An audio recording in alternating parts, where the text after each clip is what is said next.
Jagat maya kembali dibuat geger dengan kabar bahwa Wakil Presiden Maruf Amin akan dilengsarkan dan diganti oleh Menteri Pertahanan Prabowo Subianto. Isu ini menjadi pembicaraan panas di Facebook usai akun Suara Milenial mengunggah videonya. Live volume pukul 0:05 pukul 8:54 Rufid full screen desas-desus, Maruf Amin akan diganti. Maksudnya dilengsarkan dari kursi Wapres. Isunya makin santer, ujar narator di video berdurasi 8 menit lebih itu. Bahkan kabarnya, skenario ini sudah direncanakan sebelum Pilpres 2019. Namanya juga kabar. Bisa benar, bisa tidak, lantas seperti apakah fakta asli di balik isu yang sangat panas ini? Dilansir dari Menschom.it, klaim bahwa Maruf akan digantikan oleh Prabowo ini tidak memiliki fakta yang mendasari. Sebab sampai saat ini tak ada informasi valid mengenai hal tersebut. Video itu sendiri tak memuat fakta perihal jabatan Maruf sama sekali. Justru narasi yang dicantumkan dalam video berita tersebut adalah berasal dari artikel opini bertajuk Maruf Amin akan diganti yang diunggah di situs Fakta Kini Net. Dalam artikel itu disebutkan beberapa alasan dibalik keyakinan bahwa Maruf akan dilengsarkan dari jabatannya sebagai RI2. Pertama karena posisinya yang lemah tanpa dukungan partai politik. Nyatanya Maruf merupakan representasi NU dan organisasi Islam yang belakangan justru semakin terlepas dari sang Wapres. Namun artikel ini menyebut Maruf akan mengundurkan diri dengan alasan usia uzur, yang mana dibenarkan oleh konstitusi.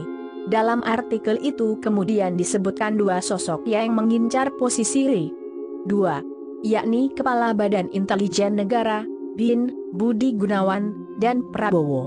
Namun tentu saja tak ada informasi valid mengenai kedua sosok tersebut mengincar posisi Maruf. Isu bahwa Maruf akan mengundurkan diri dari jabatannya memang bukan pertama kali digaungkan. Sebelumnya sempat santer informasi bahwa Maruf akan digantikan oleh Komisaris Utama PT Pertamina, Basuki Cahayapurnama alias Ahok. Dengan demikian, bisa disimpulkan bahwa hal ini adalah isu semata yang tak didasari fakta. Pasalnya tak ada informasi valid mengenai rencana besar itu.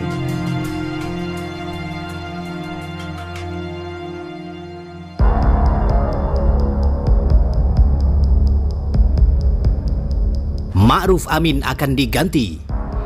Ditulis oleh Tony Roshid, dilansir Gelora.co.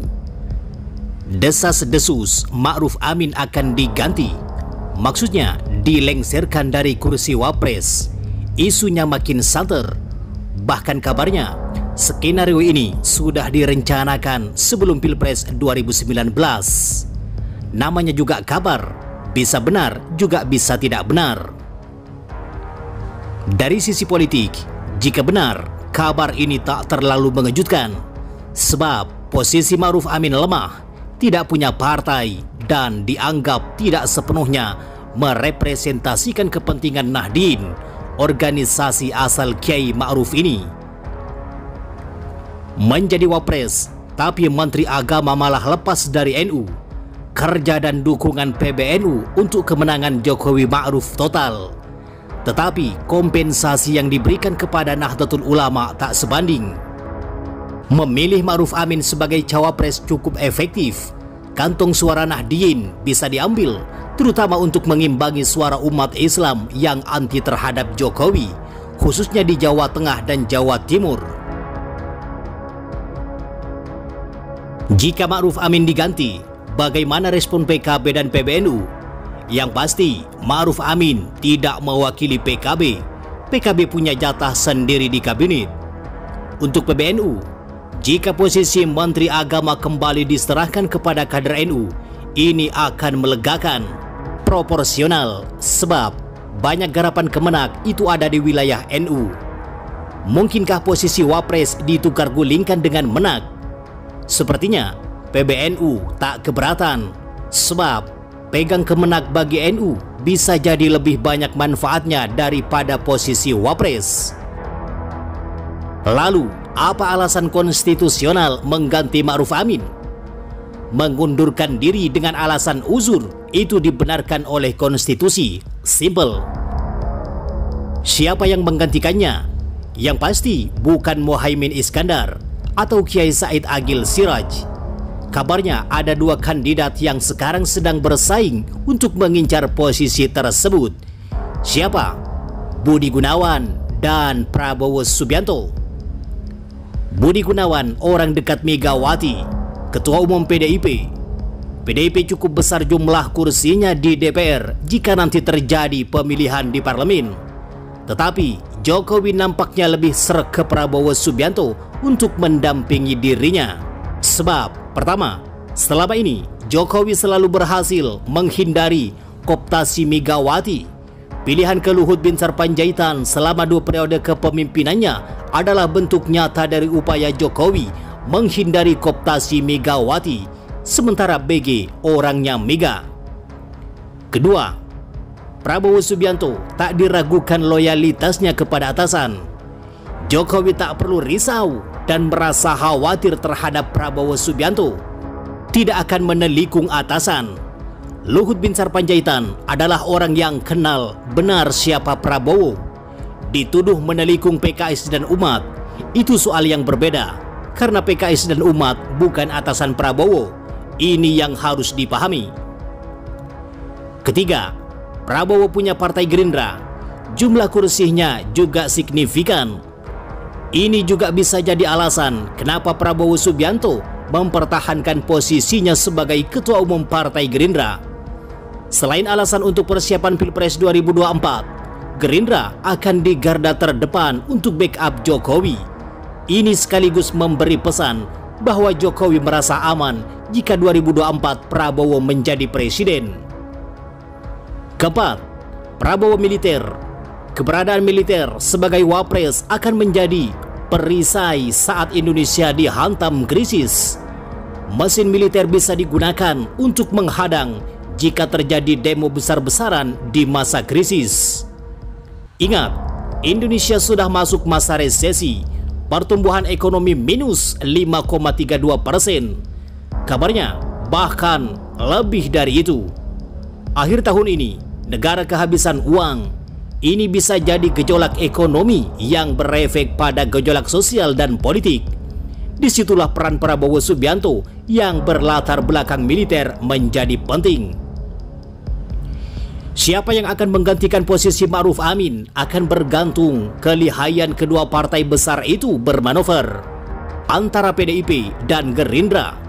Tetapi ada pertanyaan mendasar yang tak boleh diabaikan. Apakah Ma'ruf Amin akan legowo untuk mundur? Atau sebaliknya, mantan kader P3 dan PKB ini justru bermanuver untuk mengganti presiden? Ingat, politik itu tidak linier. Apa yang tampak di permukaan dan perencanaan tak secara otomatis akan jadi kenyataan. Diketahui, pada periode kedua Presiden Joko Widodo, peran wakil presiden saat ini dinilai terkesan komplementer dan bersifat seremonial. Padahal keduanya dipilih secara paket dan memiliki legitimasi politik yang sama. Hal itu perlu ditopang dengan sinergi dan optimalisasi pembagian peran antara presiden dan wakil presiden, kata pengamat politik dari Universitas Indonesia, Ade Reza Haryadi saat dihubungi akurat.co. Menurut Ade, sayogyanya peran wapres bisa dioptimalkan dalam merealisasikan visi dan misi bersama, semisal difokuskan pada masalah-masalah ekonomi, sosial budaya, maupun keumatan. Sebab Ma'ruf Amin memiliki latar belakang dan kemampuan yang mumpuni di bidang tersebut.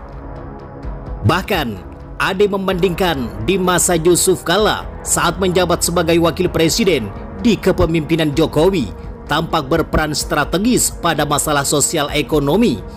Bisa saja ini merupakan bagian dari komitmen pembagian peran antara presiden dan wakil presiden.